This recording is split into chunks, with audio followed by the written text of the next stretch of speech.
So it's a brand new year and we are back again with a brand new video. Again, today we will be looking at Lenovo's Smart Display 7-inch and what you can expect if you just got yourself a new one last holiday sale or if you're thinking of picking one up. We had our Smart Display for over 8 months now. We got it from Walmart last April for $59.99 if I'm not mistaken. Originally, it retails for about $129, but it's currently at $99 in all major retailers like Best Buy, Walmart, Target, etc. We will be unboxing it and go over its specifications. Once you open up the box, you will be greeted with the Smart Display itself. Once you lift it up, you got this box where the power cable and the documentations are located. Yes, it has a power brick since it doesn't have built-in battery and it's not USB as well, which is completely fine for me at least. All we need to do now is unwrap it. Again, it's a 7-inch IPS touchscreen display with 1024 by 600 resolution. To set this up, all you need to do is to power up the device by plugging it in. Download the Google Home app if you don't have that yet. Then make sure your phone's Wi-Fi and Bluetooth is on. Connect your phone to the Wi-Fi network where you want the display to connect to as well. Then from the Google Home app, it should automatically show the display. If not, just tap the plus sign from the upper left corner. Then tap Setup Device. Then tap New Device. Select your home. Then the app will automatically search for the device. Then just simply follow the on-screen instruction and you should be good to go. Since we just added the device, let's go over its specs real quick. So as the name suggests, it's a 7-inch smart display. Of course, from Lenovo with Google Assistant built in. If you happen to own any Google Assistant speakers like the Nest Mini, functionalities are the same. Ask the weather, set timer, play music, ask general questions, do mathematical computations, ask directions, and a lot more. The only exception is that this time it has a screen. We recently reviewed the Lenovo Smart Clock Essential with the same functionality. Only difference is that the Essential don't support touchscreen functionalities and it only has a monochrome display. Check our full review if you're interested in it. Going back to the Smart Display 7, it has a front-firing speaker at the bottom and the screen on top. On top of the display, you got the volume keys and the mute switch to avoid the assistant from listening. And then in front, you have two far-field microphones to wake the assistant, ambient light sensor to change the display's brightness level and color temperature automatically depending on the light in the room, a 2-megapixel camera that can be used for video calls through Google Duo, again a 7-inch IPS touchscreen panel, and on the bottom you got a dual 1.5-inch with 5-watt stereo speaker, which we will talk about later. Now if you're looking from the side of the display, you can see this edgy design where 1/3 of the display is just flat and the rest where the speaker and other components houses on the bottom occupies 2/3, makes it look premium. It provides a well-balanced platform for the display as well to avoid accidental drop. And at the back, we have the physical shutter for the camera if you want more privacy, Lenovo's branding on the left-hand side, and the power input on the bottom. Now let's explore the display's layout. Whenever the display is on idle, it only shows the clock face. You can actually change the clock face from either the Google Home app or by voice. Just say, "Hey Google, change clock face." Here you go. For now, we will be focusing more on the display itself. We will be creating a complete rundown of all the things that you can do on a Google Assistant enabled display. Since I noticed that the functionality and most of the features are almost the same in most displays, if not all. Going back, touch interface is snappy thanks to its CPU. It is actually powered by MediaTek MT8167S, a 4-core processor with 2 GB of RAM and a 16 GB of internal storage. Though you cannot really access the storage like you would on a SD card, for example.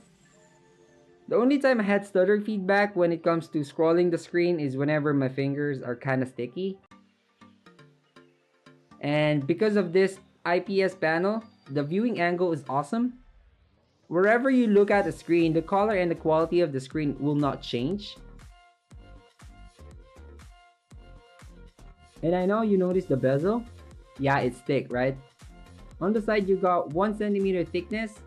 On top, you got about 1.2 centimeters. And on the bottom, we have 0.6 centimeters bezel, which for me personally doesn't really matter, but worth noting. Now let's talk about the speaker located on the bottom and see how it actually sounds like.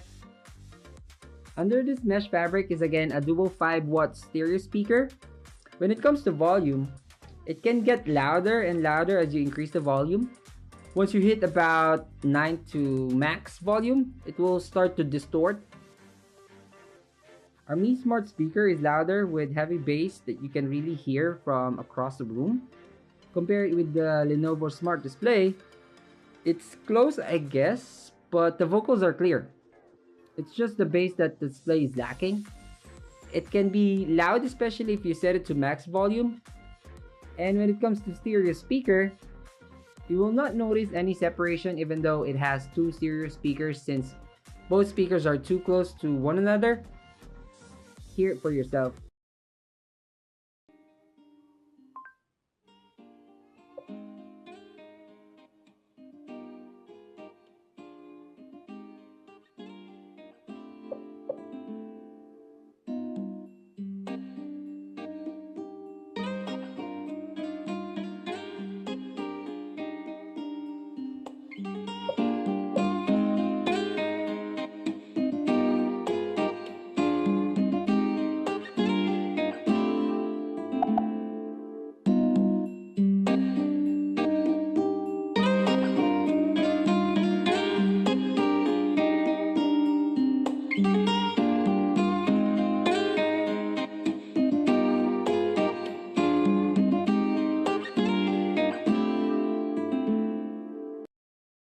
Now, when it comes to camera, you can compare it to a laptop built-in camera.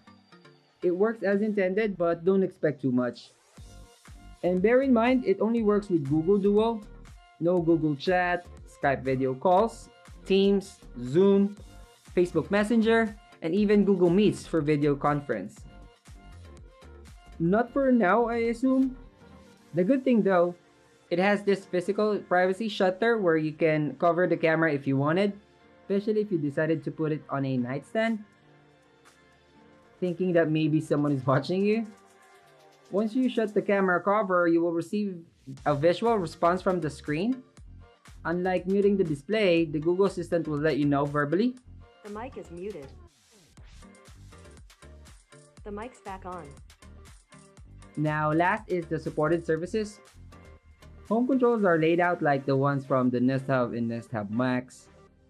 Easy to toggle from one room to another, changing any compatible devices from your Google Home app, like turning on and off switches or lights, changing temperature, sharing your guest Wi-Fi password, and a lot more. If you watch my Mi Smart clock review, one of the deal breakers is the supported camera. It won't show the live feed from a TP-Link Casa indoor camera. But for the Lenovo Smart Display 7, I'm happy to let you know that this display is actually compatible. That means all 6 of our cameras are now compatible with Google Assistant that can be viewed from its live preview, either via voice command or using the touch interface. When it comes to third-party services, it supports Spotify, HBO Go, YouTube, YouTube TV, and YouTube Music, of course, Google Play Music, Deezer, and a lot more. The only downside is the support for Netflix. Unlike the Nest Hub, even though both smart displays sport a 7-inch display, unfortunately the Lenovo Smart Display 7 don't play Netflix movies or TV shows. Let's say you have a Netflix set on your video provider from the Google Home app, right? And you ask the display to play any show from it. It will only search that similar request through YouTube. And if you go through the Netflix app and try to cast the show to the smart display, it will only give you the ability to cast it to a supported device. In our case, it's our Nest Hubs and the Android TV, which I think is a deal breaker. Hopefully this year we can get new updates as far as future support for Netflix to other Google Assistant enabled displays. So what do I think? It's decent for the price we got this for. We only use this to view our camera feed, control our smart home devices, play casual music and YouTube videos. And surprisingly, it held up after 8 months. But if you want a smart speaker with high quality audio, go for the Nest Audio. And if you want a display that offers more functionality, go for the Nest Hub 2nd generation. Currently, retail price for the Lenovo Smart Display 7 is again $99, which is the same price for the Nest Audio and Nest Hub 2nd generation, with more value for your money. But if you already have one, don't feel bad. As long as it still works, you should be good. So yeah, there you go. That's our long-term review of the Lenovo Smart Display 7. Hopefully this video helps you in any way. And if it did, give it a like. This is Art again from Few Techs Later. Thanks for watching and see you on our next video.